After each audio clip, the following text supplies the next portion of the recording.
Kitab Ayub.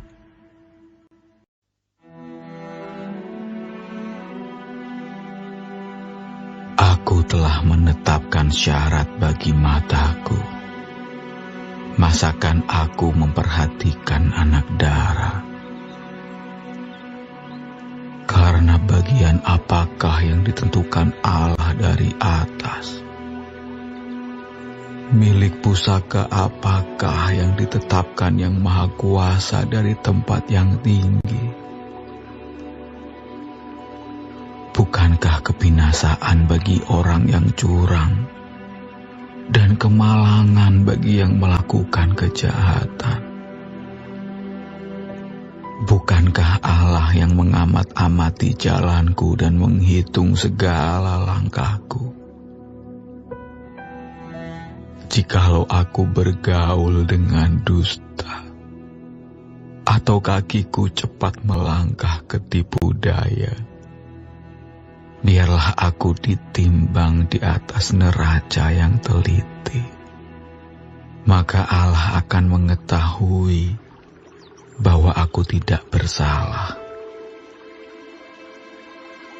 Jikalau langkahku menyimpang dari jalan, dan hatiku menuruti pandangan mataku, dan noda melekat pada tanganku, maka biarlah apa yang kutabur dimakan orang lain, dan biarlah tercabut apa yang tumbuh bagiku.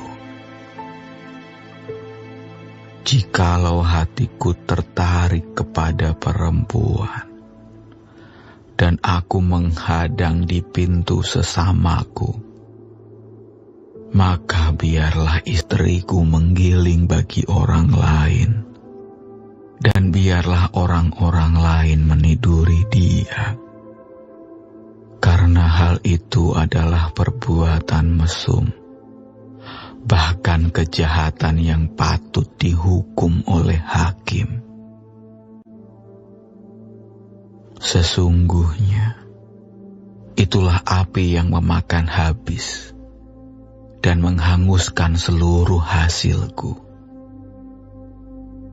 Jikalau aku mengabaikan hak budakku laki-laki atau perempuan, ketika mereka berperkara dengan aku, apakah dayaku kalau Allah bangkit berdiri? Kalau ia mengadakan pengusutan, apakah jawabku kepadanya? Bukankah ia yang membuat aku dalam kandungan, membuat orang itu juga? Bukankah satu juga yang membentuk kami dalam rahim? Jikalau aku pernah menolak keinginan orang-orang kecil, menyebabkan mata seorang janda menjadi pudar, atau memakan makananku seorang diri, sedang anak yatim tidak turut memakannya. Malah sejak mudanya aku membesarkan dia seperti seorang ayah, dan sejak kandungan ibunya aku membimbing dia. Jikalau aku melihat orang mati karena tidak ada pakaian, atau orang miskin yang tidak mempunyai selimut, dan pinggangnya tidak meminta berkat bagiku, dan tidak dipanaskannya tubuhnya dengan kulit bulu dombaku, jikalau aku mengangkat tanganku melawan anak yatim, karena di pintu gerbang aku melihat ada yang membantu aku,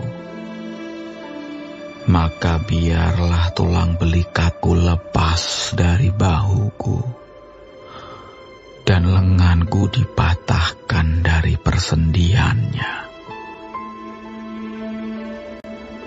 Karena celaka yang daripada Allah menakutkan aku, dan aku tidak berdaya terhadap keluhurannya. Jikalau aku menaruh kepercayaan kepada emas dan berkata kepada kencana, Engkaulah kepercayaanku. Jikalau aku bersuka cita karena kekayaanku besar dan karena tanganku memperoleh harta benda yang berlimpah-limpah, jikalau aku pernah memandang matahari ketika ia bersinar, dan bulan yang beredar dengan indahnya, sehingga diam-diam hatiku terpikat dan menyampaikan kecupan tangan kepadanya, maka hal itu juga menjadi kejahatan yang patut dihukum oleh hakim. Karena Allah yang di atas telah kuingkari. Apakah aku bersuka cita karena kecelakaan pembenciku, dan bersorak-sorai bila ia ditimpa malapetaka? Aku tak akan membiarkan mulutku berbuat dosa, menuntut nyawanya dengan mengucapkan sumpah serapah. Jikalau orang-orang di kemahku mengatakan, siapa yang tidak kenyang dengan lauknya? Malah orang asing pun tidak pernah bermalam di luar. Pintuku kubuka bagi musafir. Jikalau aku menutupi pelanggaranku seperti manusia, dengan menyembunyikan kesalahanku dalam hatiku, karena aku takut di khalayak ramai, dan penghinaan kaum keluarga mengagetkan aku, sehingga aku berdiam diri dan tidak keluar dari pintu.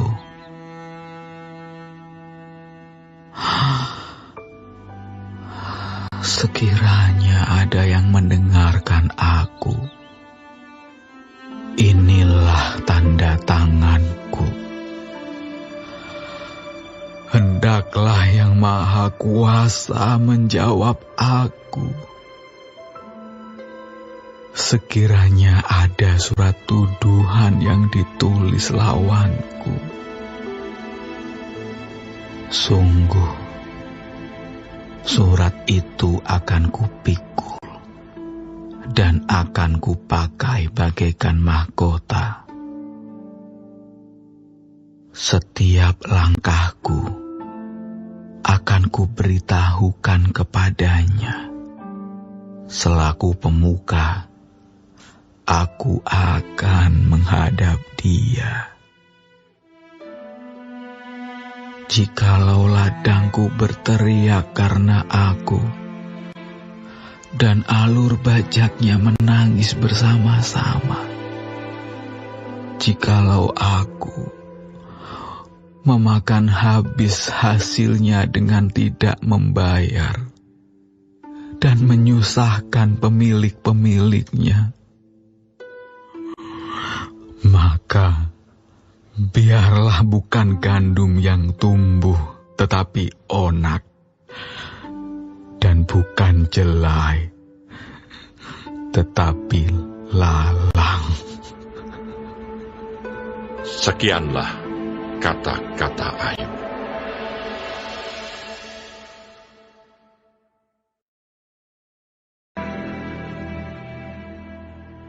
Kitab Ayub. Maka ketiga orang itu menghentikan sanggahan mereka terhadap Ayub, karena ia menganggap dirinya benar. Lalu marahlah Elihu bin Barakheel, orang Bus dari kaum Ram. Ia marah terhadap Ayub, karena ia menganggap dirinya lebih benar daripada Allah.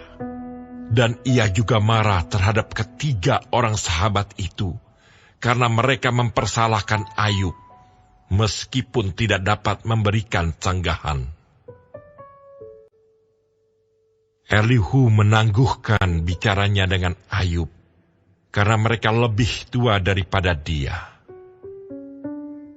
Tetapi setelah dilihatnya bahwa mulut ketiga orang itu tidak lagi memberi sanggahan, maka marahlah ia. Lalu berbicaralah Elihu bin Barak Heel, orang Bus itu. Aku masih muda, dan kamu sudah berumur tinggi. Oleh sebab itu aku malu dan takut mengemukakan pendapatku kepadamu. Pikirku, biarlah yang sudah lanjut usianya berbicara, dan yang sudah banyak jumlah tahunnya memaparkan hikmat. Tetapi roh yang di dalam manusia dan nafas yang maha kuasa, itulah yang memberi kepadanya pengertian. Bukan orang yang lanjut umurnya yang mempunyai hikmat, bukan orang yang sudah tua yang mengerti keadilan. Oleh sebab itu aku berkata, dengarkanlah aku pun akan mengemukakan pendapatku. Ketahuilah, aku telah menantikan kata-katamu. Aku telah memperhatikan pemikiranmu, hingga kamu menemukan kata-kata yang tepat. Kepadamulah kupusatkan perhatianku. Tetapi sesungguhnya, tiada seorang pun yang mengecam Ayub. Tiada seorang pun di antara kamu menyanggah perkataannya. Jangan berkata sekarang, kami sudah mendapatkan hikmat. Hanya Allah yang dapat mengalahkan dia, bukan manusia. Perkataannya tidak tertuju kepadaku, dan aku tidak akan menjawabnya dengan perkataanmu. Mereka bingung. Mereka tidak dapat memberi sanggahan lagi. Mereka tidak dapat berbicara lagi. Haruskah aku menunggu? Karena mereka putus bicara. Karena mereka berdiri di sana dan tidak memberi sanggahan lagi. Aku pun hendak memberi sanggahan pada giliranku. Aku pun akan mengemukakan pendapatku. Karena aku tumpat dengan kata-kata, semangat yang ada dalam diriku mendesak aku. Sesungguhnya, batinku seperti anggur yang tidak mendapat jalan hawa, seperti kirbat baru yang akan meletup. Aku harus berbicara, supaya merasa lega. Aku harus membuka mulutku dan memberi sanggahan. Aku tidak akan memihak kepada siapapun, dan tidak akan menyanjung-nyanjung siapapun. Karena aku tidak tahu menyanjung-nyanjung. Jika demikian, maka segera pembuatku akan mencabut nyawaku.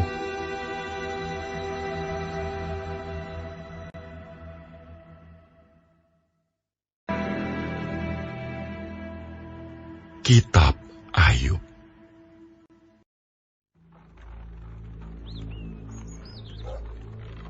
Akan tetapi sekarang, hai Ayub, dengarkanlah bicaraku, dan bukalah telingamu kepada segala perkataanku. Ketahuilah, mulutku telah kubuka, lidahku di bawah langit-langitku berbicara. Perkataanku keluar dari hati yang jujur, dan bibirku menyatakan dengan terang apa yang diketahui. Roh Allah telah membuat aku, dan nafas yang maha kuasa membuat aku hidup. Jikalau engkau dapat, jawablah aku. Bersiaplah engkau menghadapi aku. Pertahankanlah dirimu. Sesungguhnya, bagi Allah, aku sama dengan engkau. Aku pun dibentuk dari tanah liat. Jadi engkau tak usah ditimpa kegentaran terhadap aku. Tekananku terhadap engkau tidak akan berat.